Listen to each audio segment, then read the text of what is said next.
مجھے مانتے بھی ہیں کہ یار یہ بڑا اچھا بالر تھا, بڑی تیز بالنگ کرتا, بڑے بیٹسمین مارتا. یہی بات ہے. جب تک میں آپ کے پاس آیا نہیں, آپ نے مجھے پہچانا نہیں. اب میں آپ کے پاس آیا ہوں نا, اب بات کر رہا ہوں آپ کے ساتھ, تو آپ کو لگے گا یار کہ یار یہ بندہ یہ ہے, یہ بات کرتا ہے, تو آپ آج کے بعد مجھے پہچاننا بھی شروع ہو جائیں گے. ٹھیک ہے. اسی طرح اللہ پاک کی ذات ہے ہمارے درمیان. ہم جانتے ہیں اس کو, مانتے ہیں, پہچانتے نہیں ہیں. اب پہچانیں گے کیسے؟ پہچاننے کا اصل طریقہ, پہلا قدم, پہلا سٹیپ پاکیزگی ہے. اور پاکیزگی کس چیز میں ہے؟ نماز میں. اور نماز کہاں ہے؟ مسجد میں.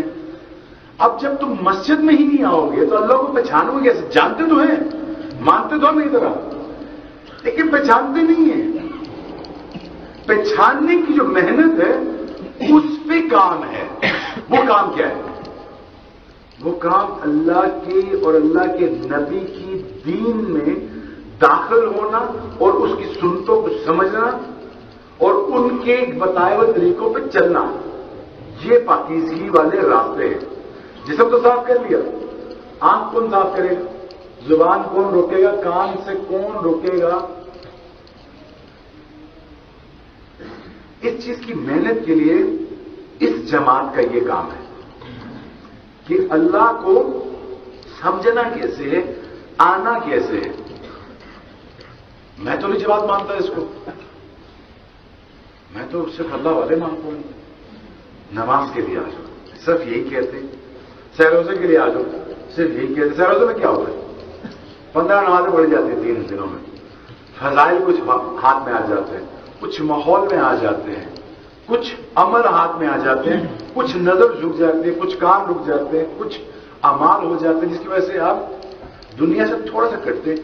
بس یہ لوگ صرف یہی کہتے ہیں. مجھے کہتے ہیں کہ آپ امام بارگاہ جاتے ہیں. اچھا بالکل جاتا ہوں, میں بالکل جاتا ہوں, ماتم کرتا ہوں میں.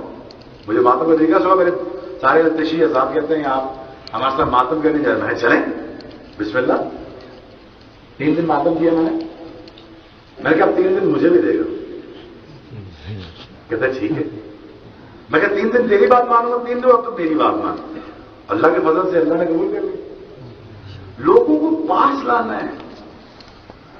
ایک احمدی, ایک قادیانی, ایک مشرق, ایک کافر, ایک اہل تشیع, ایک پختون ہے, ایک پنجابی ہے.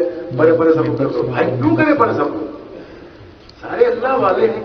کو پاس لانا ہے, پھر اللہ کی بات کرنی ہے. تو اس سلسلے میں بھی